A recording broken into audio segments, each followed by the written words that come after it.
Fiddler again. Hello, it's Bo. Welcome back to our playthrough of Magic Online. So we're just going into our fifth and final game for our first standard league. 2 lands I think is a keep. And again, if we win this game, we get 80 play points, which is the equivalent of the same amount we paid to get into the tournament. Plus we get a treasure chest, which we can either sell for tickets to go towards our next event or more cards for our deck. Or we can open the chest and we can see what's inside. If there's any valuable cards in there, we can again trade them off for tickets. And then we can buy the cards that we need, the non-basic lands for this deck.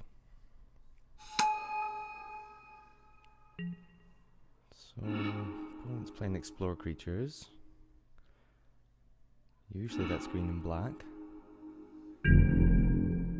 Definite shenanigans going on, Panharmonicon. So this will probably be an interesting deck. Get our tap land out so we can get access to a blue source next turn. If we give our Sky Marcher first strike, we can still make attacks. And we get to spit out a blocker.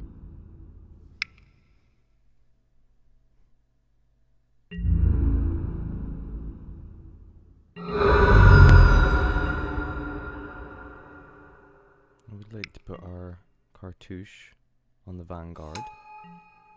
So perhaps next turn we can cast a Vanguard and the Sky Marcher. Or we can just go ahead and put a Cartouche on one of our existing creatures. So they're playing blue as well with a Glacial Fortress. That's the card that we need to purchase. Hopefully with our tickets from winning this tournament.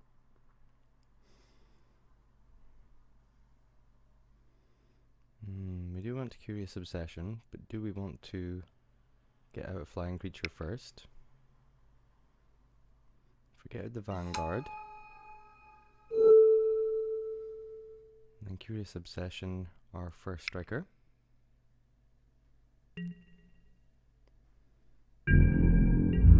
Puts us up to 8 permanents.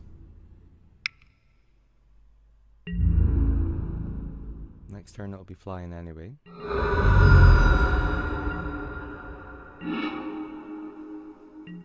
More Chefnet Dunes. Let's say we're in good shape here. Opponent is just running out artifacts and they're scrying, looking for a land perhaps. They put the card on the bottom, so they didn't find what they were looking for. Glacial Fortress is great.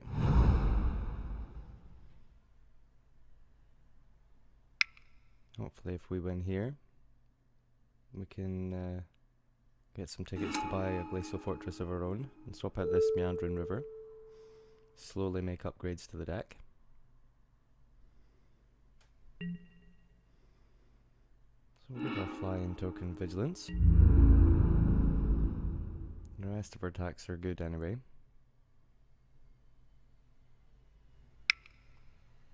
If they block the Vanguard, we can just pay 4 life to give it indestructible, and they still lose their blocker. So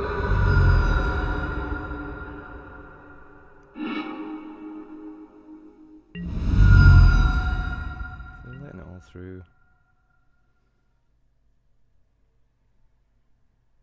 Yeah. Well, that's pretty good. So we've won the first game pretty swiftly and pretty easily. If only all games were like that.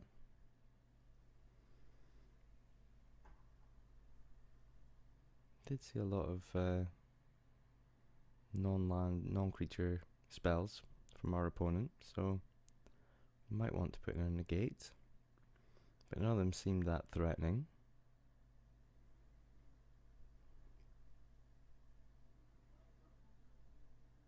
Take out a Pouncer, because that's for the longer game.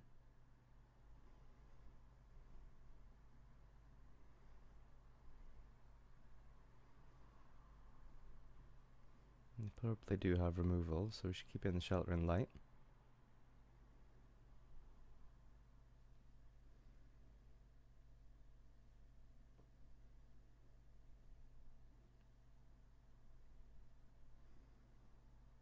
Bring in Fragmentize.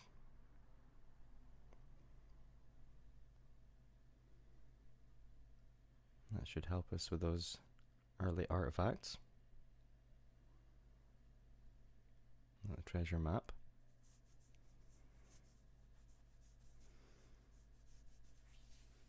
Maybe we want to switch one baffling end for a Ixalan's Binding, maybe.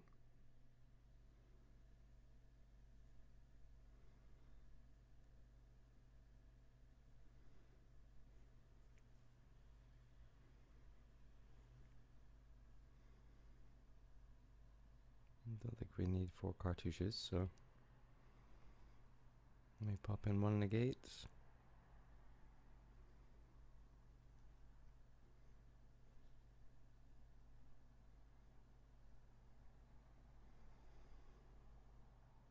Bring in 2 negates. Hopefully we can catch the non-creature spells as they're getting cast. Maybe helps us with sweepers as well. Well,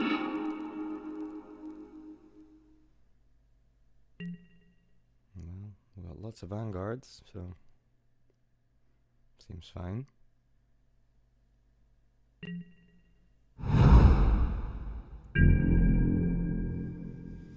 So swamp and nothing. We'll go plains and nothing.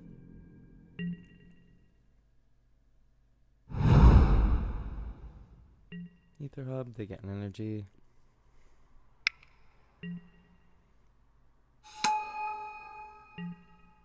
The Exploding Squire. So got Sun Scourge on top. They can't cast it, so they put it in their graveyard. They can eternalize it later. They have to discard a white card and pay 4, including double whites, so there's still a ways off doing that. We're gonna run out of Vanguard. Next turn, if we don't draw any land, we could Legion's Landing and Cartouche it. Give it first strike to protect it. That's fine.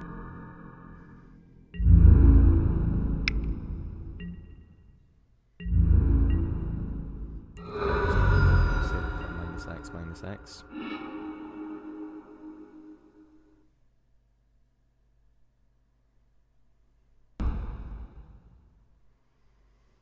So we'll try again.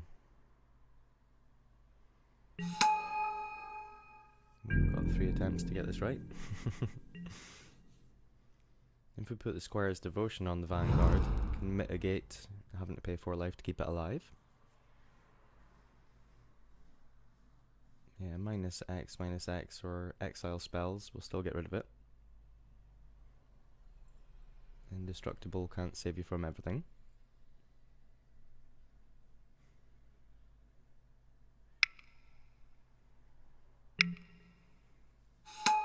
Panharmonicon, this is what they wanted to do in the first place.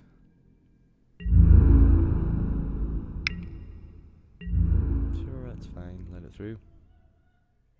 No biggie.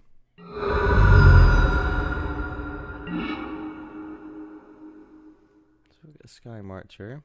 We've got loads of options here. We could just Scar's Devotion, or we can play out a Cartouche.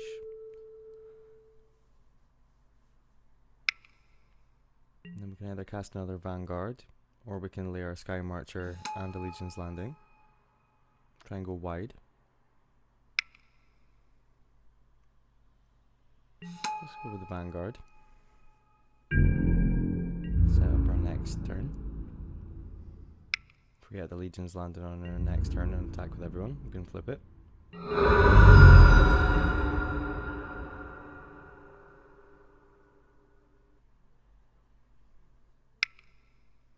Ideally we'd like a blue land, but beggars can't be choosers. So here comes a destroy target. They get 2 targets. So we could pay 4 life on either or both to give them indestructible, and that will get around the destroy effect of the Chupacabra, which is doubled up because of Panharmonicon. So all the creatures are going to have enter the battlefield triggers, which are all going to get doubled by Panharmonicon. Well, because our creature is already indestructible, we can quite happily block with it. It's a stupid attack.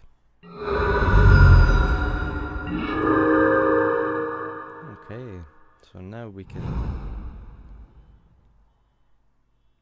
Well, we can get out the Legion's Landing and the Squire's Devotion. And then when we flip the Legion's Landing, we can use it to cast the Sky Marcher, because it flips into a land. You can tap for 1 white.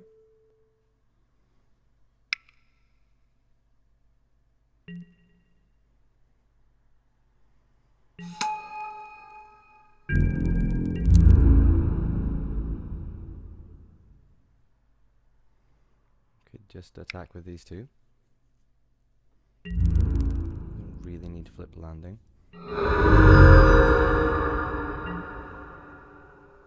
So no blocks. We're back up to 13. You're going to need an exile spell to get rid of this double enchanted Vanguard. Just a champion of wits, so they get to draw 2 cards and then discard 2, but they can double up the trigger. So they get to filter through, find the cards they need. Don't know what's going to save them at this point though. They keep some exile spells, or -X spells. They still can't cast them this turn because they only have 1 mana left. Oh, now they've got 2 mana. I wonder what the last card is in their hand.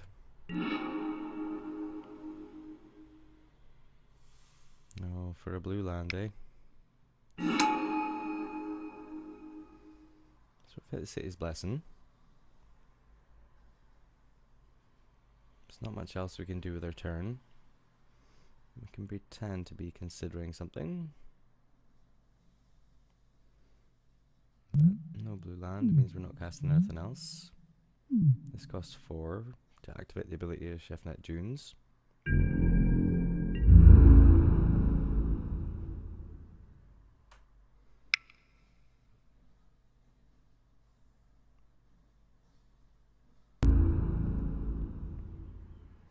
So we'll see how they block.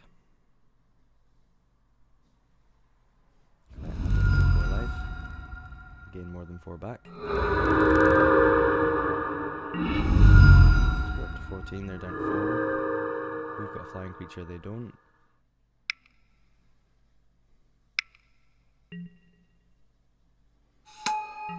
Well, had to be sort of fumigate or nothing there. They get to draw 2 cards and gain 2 life twice.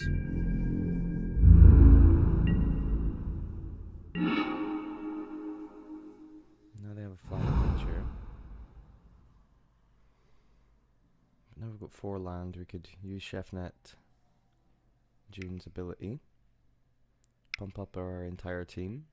+1/+1 and just swing in with everyone, see what happens.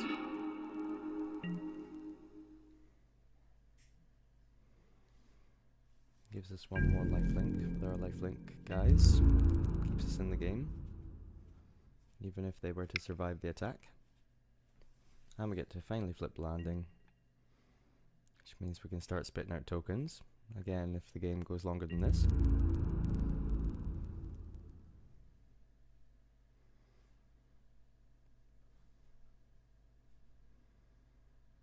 So they can let through the tokens. Don't even need to pay 4 life to keep hold of our Vanguard.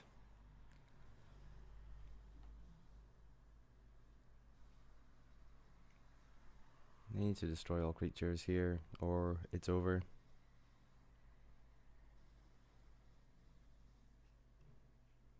Can't see them being able to get out adequate blockers to block all 4 creatures.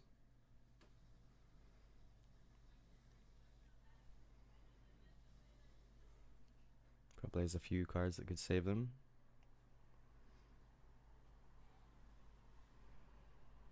They're certainly thinking about it. Nope, that's it. So we've made it through the league. We got 3 victories and 2 losses out of our 5 games. That gives us 80 play points, which is exactly enough to go into another league. That gives us a treasure chest. So we can sell this treasure chest to get back a couple of ticks, or we can open it, see what we get, and then we can sell those cards for hopefully more than the ticks that selling a closed chest would provide us. So let's make a decision. I think we should open it for fun. Let's go and open the chest. So our chest can be found in the Other Products tab in our collection, along with our now 105 play points. And to open it, you need to right click on it and then open one of these. And again, we're hoping to find cards that you can sell a chest for about 2.5 ticks, maybe 3 tickets. So if we open it, we're looking for a card in here that's worth more than 3 tickets to make it worth the gamble of opening the chest. So fingers crossed, here we go. So you get 3 cards in a chest, or 2 cards and some play points. And it looks like we've done well. A Spirebluff Canal, that's probably worth more than 3 tickets. We can find it afterwards. We can go to the trade section and have a little look. We can just type Spirebluff into the search engine and it will come up with prices for buying Spirebluff Canals and selling them. Blood Tribute seems pretty good. Expensive, but could be a good card in a vampire deck. Prowess gets first strike when it's attacking. Seems not bad. That's a pretty good result. So these cards are just added into our collection. We could keep them and try and play with them. Try and build a red and blue deck at some point. But it's better that we trade the cards in. And that way we can get the non-basic lands that we're missing. We can switch out these 2 deserts for 2 glacial fortresses. Hopefully, I don't know if we'll be able to afford 2 glacial fortresses with the cash that we get from our Spirebluff. But we can go and have a look, see how much it's worth in the trade section.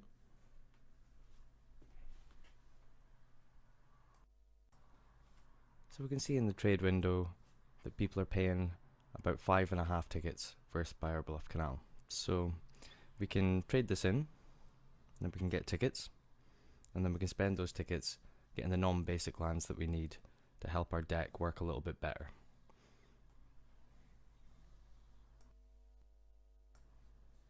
So once you've done well in a couple of leagues, you've got some treasure chests. You've either sold those treasure chests or opened them and sold the cards. You're able to get all the non-basic lands you needed to get the deck back to its original form, rather than the budget version. We got very lucky. The league after the league I showed you, I opened a treasure chest and found a Carnage Tyrant in it, which I was then able to sell for 13 tickets, I believe, which was enough that we could get the remaining non-basic lands we need. So now we've got 4 glacial fortresses and 2 irrigated farmlands. I also put in a Settle the Wreckage. That helps against dinosaurs, big creatures that we can't fight with our little creatures. Seemed very useful. A few games we lost, we could have used that. Same with Dusk Till Dawn. That destroys all the big creatures on your opponent's side without destroying yours, as long as they're, under 3. And then we can get them all back using the other half of the card. Also, we got Temet. We make a lot of tokens with the deck, so given one of our tokens +1/+1 and the ability not to be blocked, means we can get through pretty much every turn, keep whittling down our opponent. Also putting in Ice Over, because it's just another aura, and it helps tap down either one of their big creatures or an artifact. So this is the deck refined. You can see we don't have Shelter and Light, but it's something we might go back into. As you can see, we've got 2 treasure chests here from winning our tournaments. We'll open these, see what we get. So this one seems to be a miss. Don't recognize this card. Certainly doesn't seem valuable. Let's open this other one. Hopefully we're going to get something amazing.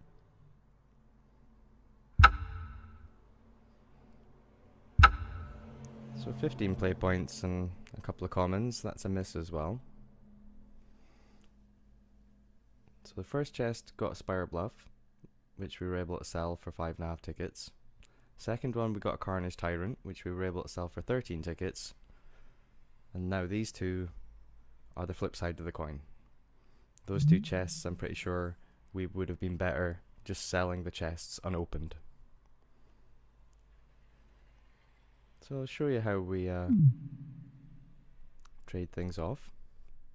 So in trade binders, if you don't have a trade binder yet, you click add binder. That'll create you new binder 1, as it were. I've already done that, although the binder is empty here.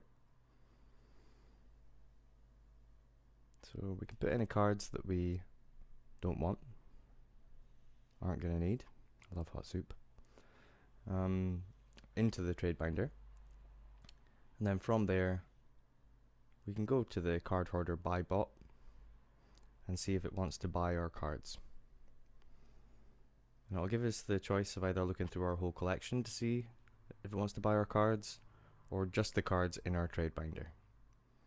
So we want to always select just the cards in our trade binder so it doesn't try to buy all the cards that are in our decks.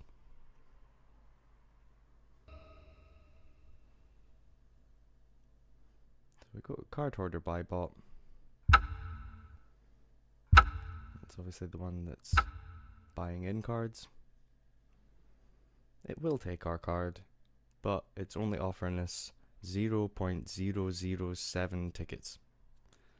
So we could have sold the chest for 2.5 tickets,